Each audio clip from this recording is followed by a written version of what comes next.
కొన్ని సమస్యలు తెచ్చినప్పుడు కొన్ని కొత్త ఆలోచనలు పంచుకున్నప్పుడు చాలామంది ఎగతాళి చేశారు. మొన్న నేను ఒక మాట చెప్పాను, మూడో చైల్డ్గాను ఉంటే అలాంటి వారికి 30,000 రూపాయలు అదనంగా ఆర్థిక సహాయం చేస్తా ఉంటే చాలామంది విమర్శించారు. నేను ఇప్పుడు దానికోసమే ఆలోచిస్తున్నా, ఏం చేస్తే మీ అందరికీ ఆమోదయోగ్యంగా ఉంటుందో 4వ శనివారం సంజీవని ప్రాజెక్ట్ కింద ప్రజల్లోకి వెళ్ళి ఒక 4-5 సార్లు మాట్లాడిన తర్వాత అందరూ ఒప్పుకున్న పాలసీ పెట్టి మొట్టమొదటిసారిగా ప్రపంచానికే ఒక ఆదర్శంగా ఆంధ్రప్రదేశ్లో పిల్లలే సంపద జయప్రదమైందని నిరూపించే బాధ్యత ఈ ప్రభుత్వం తీసుకుంటుందని చెప్పి మీ అందరికీ విజ్ఞప్తి చేస్తున్నా. ఒకప్పుడు నేను ఇంకుడు గుంతలు మాట్లాడితే ఎగతాళి చేశారు, క్లీన్ అండ్ గ్రీన్ అంటే ఎగతాళి చేశారు, విజన్ 2020 అంటే వెక్కిరించారు, కంప్యూటర్ అంటే కూడుబెడుతుంది అన్నారు. నేను ఆ రోజు చెప్పిందన్నీ వాస్తవాలైనాయి. ఇప్పుడు కూడా చెప్తున్నా, population management is a reality. ప్రపంచంలో ఎక్కడా లేనటువంటి ఒక గొప్ప వారసత్వ సంపద ఫ్యామిలీ. అది ఒక భారతదేశానికే సొంతం. ఈరోజు ప్రపంచం అంతా మీరు చూస్తే మెటీరియలిస్టిక్ హ్యాపీనెస్కి అలవాటు అయిపోయారు. కుటుంబాన్ని కూడా మెటీరియల్స్ అనుకునే పరిస్థితికి వచ్చాం. భార్యాభర్త బాంధవ్యాలు తగ్గిపోయే పరిస్థితికి వచ్చాయి. పిల్లలు తండ్రి దగ్గర అప్పు తీసుకొని తండ్రి పిల్లలకు అప్పు ఇచ్చే పరిస్థితికి వచ్చారు. అంటే ఎక్కడికి పోతున్నా మనకే అర్థం కావడం లేదు. కొంతమంది తండ్రులు నేను చూశాను, ఈరోజు కూడా ఒక ఆయన వచ్చాడు, తండ్రి తల్లి కష్టపడి ఆస్తి సంపాదిస్తే వాళ్ళని బయట పంపించేసి ఆ ఆస్తి కబ్జా చేసే పరిస్థితికి వచ్చారు. ఇవన్నీ కూడా వస్తున్నాయి. ఇలాంటివి పోవాలంటే మన ఫ్యామిలీ వారసత్వాన్ని కాపాడుకోవాలి. నేను ఇప్పుడు వచ్చినప్పుడు అడుగుతున్నాను, కొత్తగా పెళ్ళైన వాళ్ళందరినీ మీరు ఎవరెవరింట్లో ఉంటారని. చాలామంది నేను నా భార్య ఇద్దరు ఉన్నామని చెప్తున్నారు. కొంతమంది మా మగవాళ్ళైతే పిల్లలైతే మగపిల్లలైతే మా నాన్న మా అమ్మ కూడా ఉందంటున్నారు. కొంతమంది మా నాన్నకి చెప్పినా రావడం లేదు, ఊర్లోనే ఉన్నాడు అంటున్నాడు.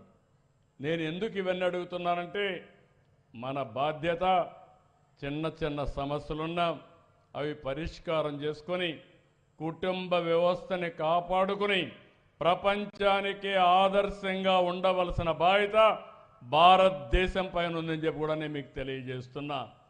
ఈరోజు మీరు చూడండి, భారతదేశ కుటుంబ వ్యవస్థ, దానికి కారణం ఈ దేశంలో వారసత్వంగా వచ్చిన సంపద. హిందూ కుటుంబాలు కానీ ముస్లిం కుటుంబాలు కానీ కడకు క్రిస్టియన్ కుటుంబాలు కూడా ఇండియన్ కుటుంబాలు డిఫరెంట్గా ఉంటాయి ప్రపంచం కంటే. అది మన దేశం యొక్క ప్రత్యేకత అని చెప్పి కూడా నేను మీకు తెలియజేస్తున్నా. మళ్ళీ మీ అందరినీ కోరుతున్నా, ఈరోజు సంపద సృష్టించడం చాలా కష్టమైన పని, అయినా అది సాధ్యం. కానీ అతి కష్టమైన పని నా జీవితంలో నేను టేకప్ చేసింది, ప్రజలు ఉంటేనే సంపద, జనం ఉంటేనే అభివృద్ధి, అప్పుడే నిజమైన సమాజం, అదే నిజమైన భవిష్యత్తు. దీనికోసం ఈరోజు సంకల్పం చేయడం నా జీవితంలో మళ్ళీ చెప్తున్నా, ఇది ఒక హిస్టారికల్ డే, హిస్టారికల్ మూమెంట్. ఇది నేను ఒక్కడనే అనుకుంటే సాధ్యం కాదు. నేను పదే చెప్తున్నాను, హెల్తీ వెల్తీ హ్యాపీ ఆంధ్రప్రదేశ్ మనందరి ఉద్దేశం. అలాంటి సమాజం ఉండాలంటే ఆ సమాజంలో పిల్లలే సంపద అనేది ప్రతి ఒక్కరి నోట రావాలి. ఈరోజు ఇక్కడుండే పెద్దవాళ్ళు, వెనక నుండే పిల్లలు కూడా మీలో కూడా ఆలోచన రావాలి. నేను ఒకప్పుడు చెప్పాను, break silence, talk about AIDS అని మాట్లాడా. ఎప్పుడు మాట్లాడాను? 25 సంవత్సరాల కంటే ముందు.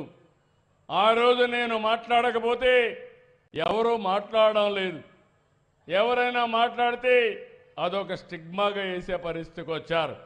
ఈ రోజు నేను చెప్పగలుగుతున్నా, ఆ రోజు నేను గట్టిగా మాట్లాడితే ఈరోజు అవగాహన పెరిగి ఎయిడ్స్ అనేది ఆంధ్రప్రదేశ్లో ఎరాడికేట్ చేసే పరిస్థితికి వచ్చామంటే అది మనందరి సంకల్పం అని చెప్పి కూడా నేను మీకు తెలియజేస్తున్నా. కాబట్టి 2026 ప్రపంచ జనాభా దినోత్సవం అంబేద్కర్ కల్చరల్ సెంటర్లో సమావేశమయ్యాం. రాష్ట్రం మొత్తం ప్రజలందరికీ విజ్ఞప్తి చేస్తున్నా, పిల్లలే సంపద, పెద్ద కుటుంబమే శ్రీరామ రక్ష, మైక్రో ఫ్యామిలీ కాదు. అందరం కూడా కుటుంబం అంతా కలిసి ఉండవలసిన అవసరం ఉంది. అది మన ఆనందానికి కారణం అవుతుంది. అలాంటి భారతదేశాన్ని మనం చేసుకోవాల్సిన అవసరం ఉంది. ప్రధానమంత్రి నరేంద్ర మోడీ గారు వికసిత్ భారత్ గురించి ముందుకు పోతున్నారు. నేను స్వర్ణ ఆంధ్రప్రదేశ్, మొన్నే మీరు చూస్తే జొన్నగిరి అనే గ్రామంలో కర్నూలు జిల్లాలో ఒక వెనుకబడిన జిల్లాలో గోల్డ్ మైన్ పడింది. ఆ నగరం చూస్తే అశోకుడి కాలంలో 4th రాజధాని ఏదంటే అప్పటి స్వర్ణగిరి, ఇప్పుడు జొన్నగిరి అయింది. మళ్ళీ దాని పేరు మార్చి స్వర్ణగిరిగా పెట్టి స్వర్ణాంధ్రప్రదేశ్ దిశగా మనం ముందుకు పోతున్నామని మీ అందరికీ తెలియజేస్తున్నా. మన భవిష్యత్తు మన చేతుల్లో ఉంది. మనమే రాసుకుంటాం, మనమే అమలు చేసుకుంటాం. ఈ విషయం గుర్తుపెట్టుకోవాల్సిందిగా మరొక్కసారి కోరుకుంటూ దానికి నాంది పలకవలసిందిగా ప్రతి ఒక్కరికి విజ్ఞప్తి చేస్తూ అందరికీ అభినందనలు. జై భారత్, జై భారత్. గట్టిగా చెప్ప, భారత్ మాతాకి. గట్టిగా, ఇంకా గట్టి, భారత్ మాతాకి, భారత్ మాతాకి. తెలుగు తల్లికి, తెలుగు తల్లికి, తెలుగు తల్లికి జై హింద్. పిల్లలు అభినందనలు. ఈరోజు మిమ్మల్ని చూస్తే ఎక్కడా లేని ఉత్సాహం వస్తూ ఉంది. మీరు ఇదే విధంగా సహకరించండి. తప్పకుండా మీ భవిష్యత్తు బంగారు భవిష్యత్తు చేసే బాధ్యత మాదని మరొకసారి విజ్ఞప్తి చేస్తూ సెలవు తీసుకుంటున్నా. జై Hind. Thank you very much, sir.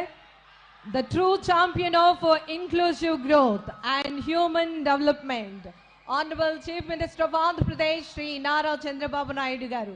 Once again, huge round of applause. Everybody put your hands together.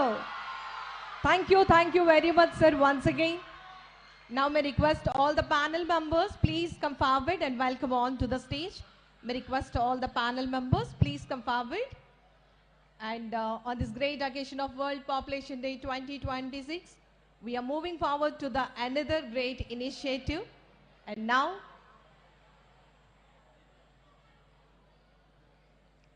may request Dr. Divya Garu and Dr. Sai Sujata Garu, Dr. Kalpana Garu, Dr. P. Shivakumar Garu and Dr.